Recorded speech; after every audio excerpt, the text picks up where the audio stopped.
प्रेम प्रणाम जी सुंदर साथ जी। आज कीर्तन ग्रंथ के 20वें प्रकरण का मंथन करेंगे। साधो या जुग की ये बुध, दुनिया मोह मद की छाकी, चली जात बेसुध। महामती श्री प्राणनाथ जी कह रहे हैं, हे संत जनों, इस युग में तो संसार के लोगों की विचित्र बुद्धि हो गई है। वे मोह माया के अंधकार में, नशे में डूबे पड़े हैं और उन्हें जरा भी सुध नहीं है। इस युग का तात्पर्य है सुंदर साथ जी कलयुग से, क्योंकि पहले मनुष्य उस परमात्मा को पाने के लिए उसकी खोज करता था, लेकिन इस युग में तो दिन भर काम करते रहना और रात में अच्छा अच्छा भोजन करके सो जाने वाली प्रवृत्ति है।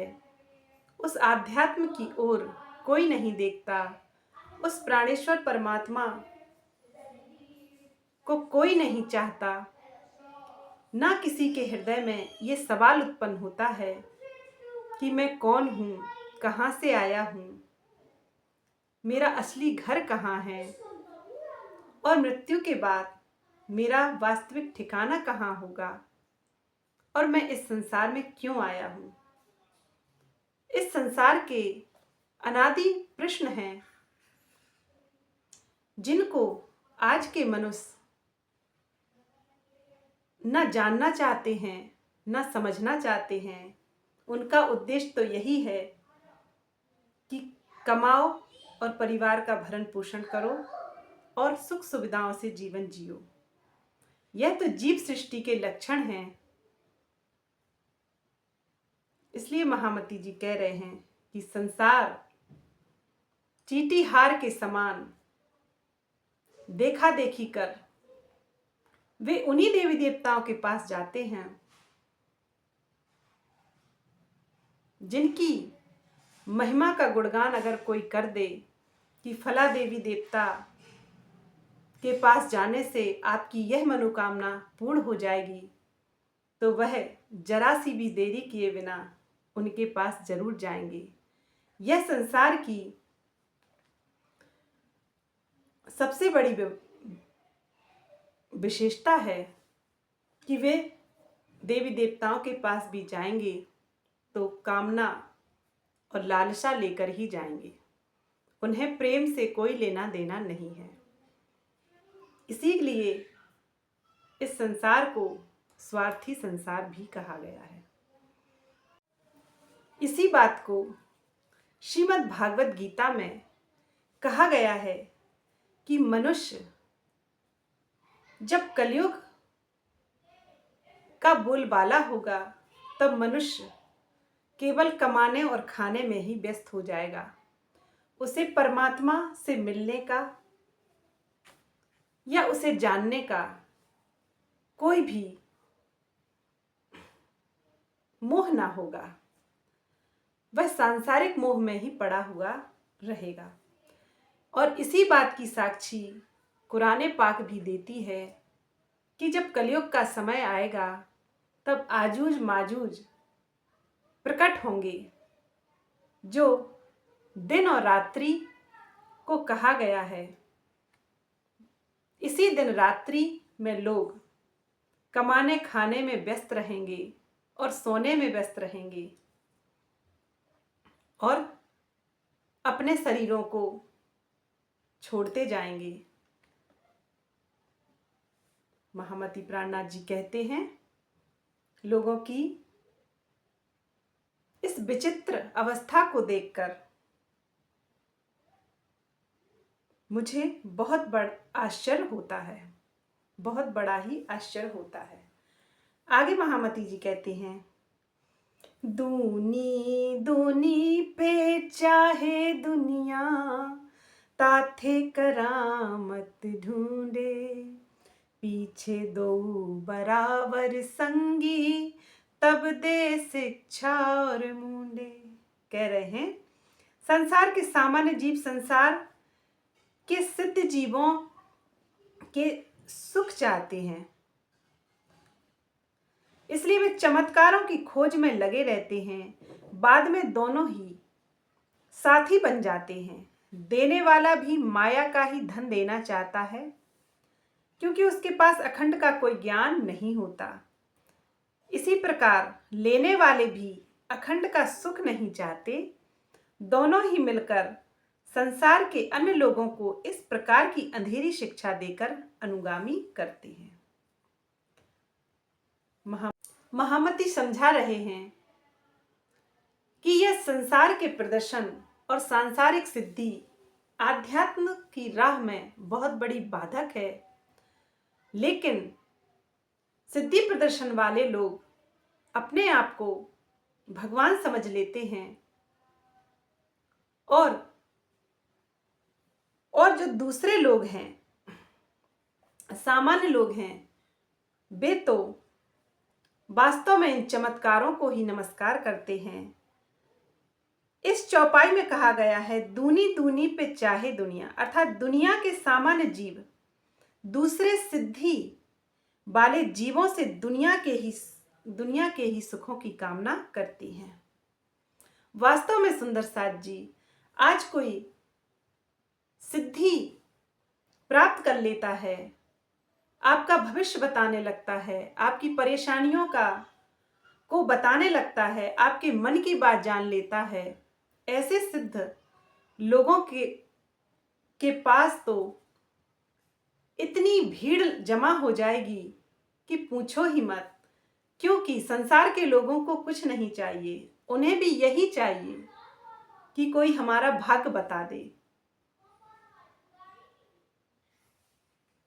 यदि कोई अखंड का ज्ञान दे रहा हो, अखंड मुक्ति की राह पर चलने का उपाय बता रहा हो, तो उसके पास कोई नहीं जाएगा, क्योंकि संसार को अखंड मुक्ति के विषय में कुछ पता ही नहीं। वे सामान्यता इस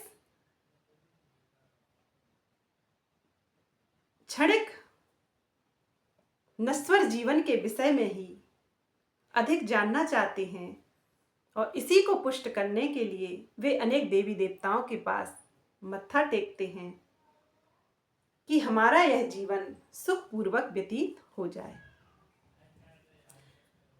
महामती जी आगे कहते हैं, साधो कहर कही करामात, ए दुनिया तितराचे, झूठी दृष्टि जो बांधी झूठ सो, ताथे दिल ना लगत क्यों ये साचे।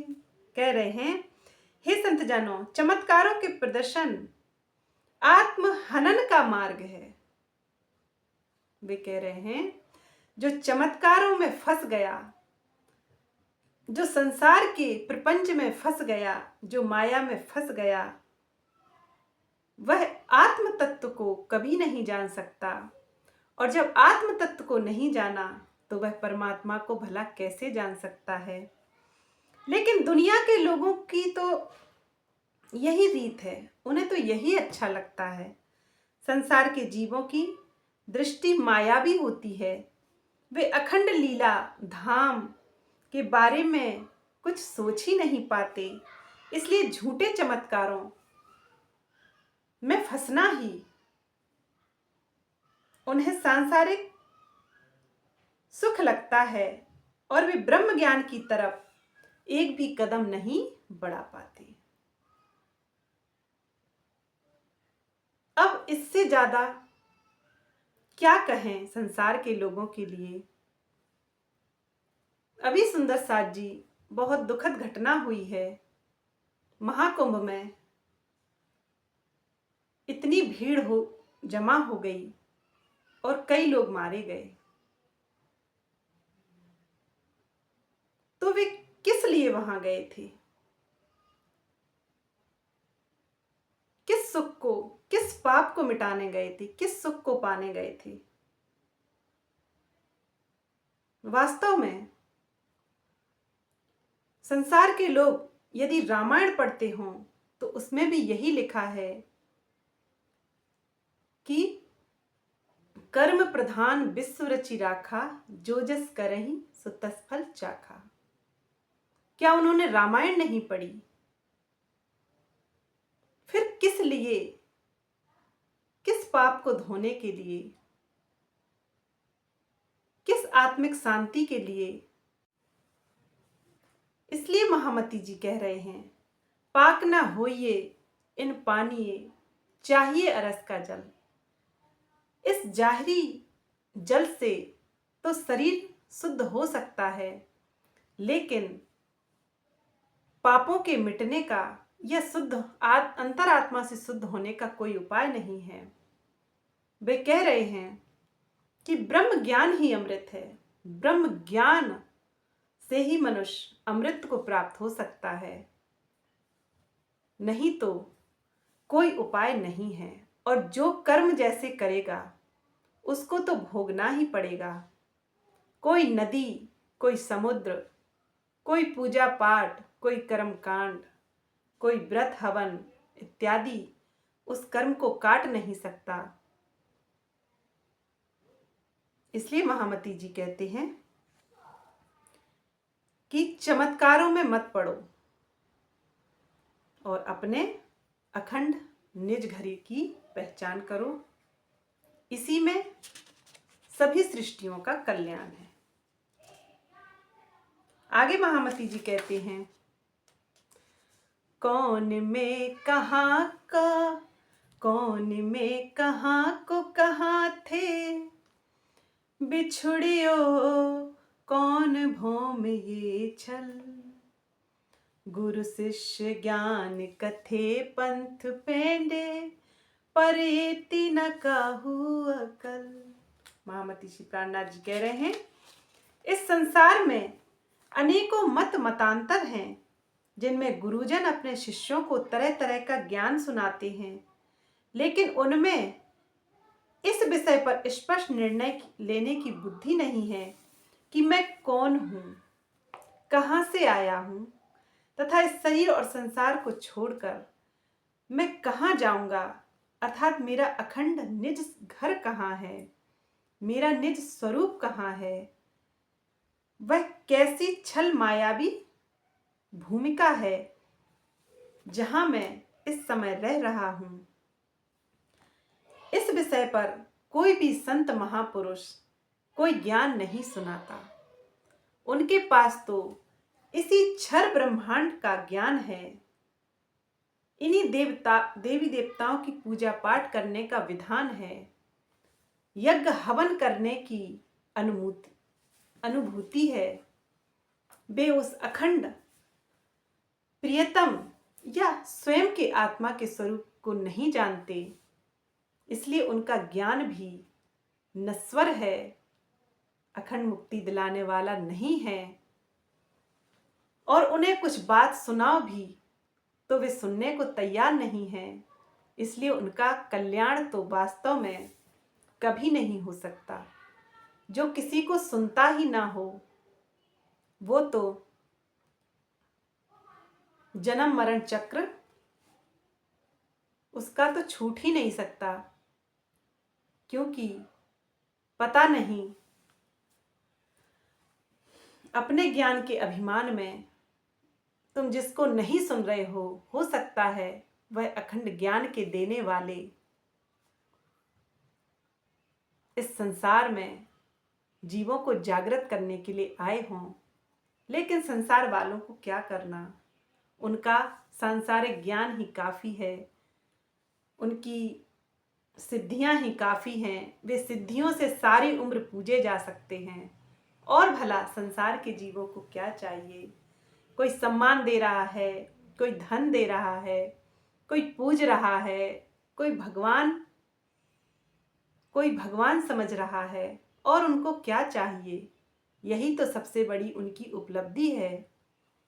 लेकिन वे जितने इस मायावी प्रपंच में फंसेंगे उतनी ही वे अपनी आध्यात्मिक निधियों को खो देंगे और उस पूर्ण ब्रह्म की पहचान नहीं कर पाएंगे, जिसको जान लेने के बाद आत्मा अखंड मुक्ति को प्राप्त होती है।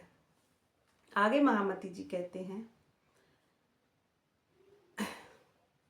या घर में या वन में रहें, पर कहा करे बिना सतगुरु, जो लो मकसूद क्यों कर हो बे, जो लो पाए ना खंड घर। कह रहे हैं, भले ही कोई अपने घर में रहे या वन में रहने लगे, लेकिन बिना सतगुरु के निर्देशन के वह परम लक्ष्य की प्राप्ति नहीं कर सकता।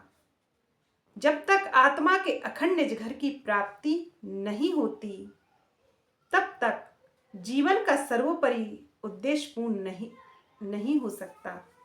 वे कह रहे हैं, सद्गुरु की खोज करना चाहिए, जिसके पास अखंड का ज्ञान हो।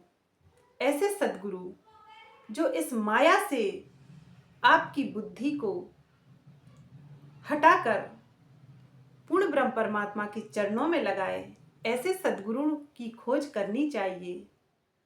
अखंड का ज्ञान तो बिन सद्गुरु के कोई नहीं बता सकता, और क्षर का ज्ञान, इस नश्वर संसार का ज्ञान तो हर प्राणी के अंदर भरा हुआ है। सभी जानते हैं ब्रह्मा विष्णु कौन है, स्वर्ग वैकुंठ कौन क्या है, यह तो वे अच्छे से जानते हैं, लेकिन बिना सद्गुरु की कृपा के उस अखंड धाम का ज्ञान और उस प्राणेश्वर प्रियतम की लीलाओं का, छवि का, रूहों का वर्णन कोई नहीं कर सकता। इसलिए महामती जी कहते हैं कि उस सद्गुरु की प्राप्ति के बिना यह अखंड सुख, अखंड का ज्ञान और अखंड के सुख, अखंड का आनंद कोई भी ले नहीं सकता। चाहे वह वन में रहे, चाहे वह घर में रहे, चाहे वह हिमालय पर रहे, चाहे मंदिरों में डेरा डाल ले, लेकिन बिना सद्गुरु की कृपा के यह अखंड का ज्ञान किसी को मिलने वाला नहीं है। आगे महामती जी कहते हैं, सतगुरु सोई जो बतन बतावे, मोह माया और पार पुरुष जो परखावे, महमत तासों की जय मिला। कह रहे हैं, सतगुरु वही है जो वतन अर्थात असली घर, उस आत्मा के धाम की पहचान करा देवे। मोह माया, मोह रूपी जल और माया तथा स्वयं की पहचान करा देवे, सबको अलग अलग बता देवे कि मोह क्या है, माया क्या है और आप स्वयं क्या हो। और पार पुरुष जो परखावे, जो पार पुरुष है, जिसे संत गुरु ग्रंथ में कहा गया है कि पार पुरुष ही पूजने योग्य है। उस पार पुरुष, उस उत्तम पुरुष, उस अल्लाह ताला, उस सुप्रीम ट्रुथ गॉड की जो पहचान करा देवे, वही सद्गुरु है। और ऐसे सद्गुरु से ही मिलन करना चाहिए। ठीक है, बचपन से हम गुरुओं की शरण में जाते हैं और मंत्र ले लेते हैं, इसमें कोई बड़ी बात नहीं है। लेकिन अगर आपके गुरु से कोई और आगे तक की पहचान रखता है, तो संशय रहित होकर उसकी शरण में भी जाना चाहिए। और उसकी शरण में जाने के बाद भी यदि और कोई महापुरुष उनसे अधिक आगे जाने की, उनसे आगे का ज्ञान रखता है, तो उनसे भी यह ज्ञान लेना चाहिए। इसमें कोई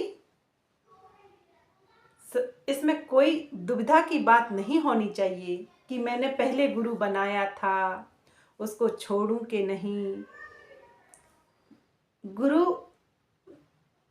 तो वह सीढ़ी है जो परब्रह्म तक पहुंचा देती है, और ऐसे ही ज्ञान को प्राप्त करते करते जो ब्रह्म ज्ञान की खोज में हैं, वो इस तरह से ही फिर सद्गुरु रूप में उस पूर्ण ब्रह्म परमात्मा को प्राप्त कर लेगा। फिर उसकी खोज खत्म हो जाएगी। वह देखेगा कि अब सब कुछ मिल गया है। महामती प्राणनाथ जी कह रहे हैं कि ऐसे ही गुरु से मिलन करना चाहिए जो अखंड का घर अखंड। सुंदर साथ जी, मैं कहना चाहती हूँ, गीता के गुहे रहस्य को हिंदू ना खोल पाए, कुरान पाक के गुहे रहस्य को मुसलमान ना खोल पाए, गुरु वाणी को सिख ना खोल पाए, और बाइबल के गुहे रहस्यों को ईसाई ना खोल पाए।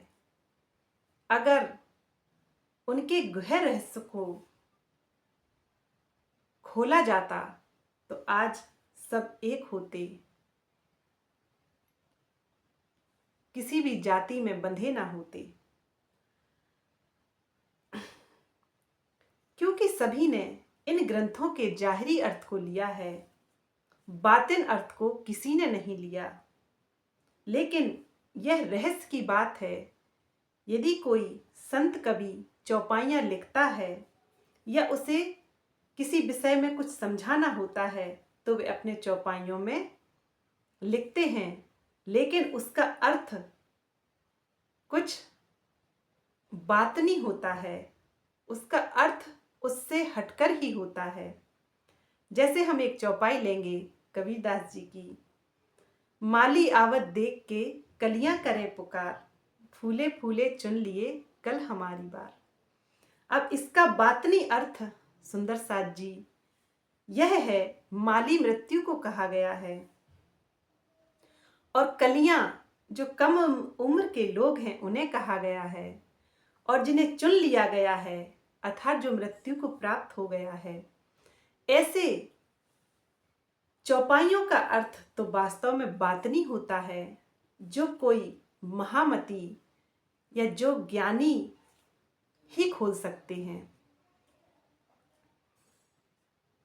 अब कबीरदास जी ने माली को माली कहने का निर्देश नहीं दिया है, माली को मृत्यु बताया है। यह गुहा रहस्य जिसने समझ लिया वह तो वास्तव में इसके बातनी अर्थ में पहुंच गया, लेकिन जिसने नहीं समझा वह तो माली, कली और फूल में ही फंसा रहा। इसी तरह हमारे सभी धर्मों के ग्रंथों में गुहे रहस्य समाहित हैं जिन्हें हर कोई नहीं समझ सकता, और इसकी चाबी तो तारतम मंत्र है।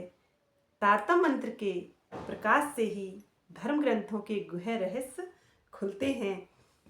महामती श्री प्राणनाथ जी ने सभी ग्रंथों के गुहे रहस्यों को खोला है। सभी को प्राणनाथ जी की वाणी का मंथन करना चाहिए, जो वास्तव में उस पूर्ण ब्रह्म तक की पहचान करना चाहता हो, अपनी आत्मा का कल्याण चाहता हो, उस प्राणेश्वर परमात्मा को पाना चाहता हो, क्योंकि वह उत्तम पुरुष, वह अल्लाह ताला, वह सुप्रीम ट्रुथ गॉड की वास्तविक पहचान तो वास्तविक अर्थ से ही होगी, ना कि जाहिरी अर्थ से। जाहिरी अर्थ लेने वाले तो अर्थ का अनर्थ अब तक कर रहे हैं। इसलिए वास्तविक सत्य को जानना है तो धर्म ग्रंथों के गुहे रहस्य को समझना बहुत आवश्यक है। तभी आध्यात्म की ऊंचाइयों पर कोई जा सकता है, इसके बिना कोई नहीं जा सकता है।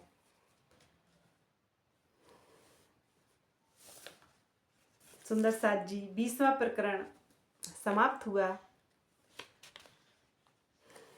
जाने से पहले हमारे चैनल को लाइक शेयर एंड सब्सक्राइब करना मत भूलना। प्रेम प्रणाम जी सुंदर साथ जी।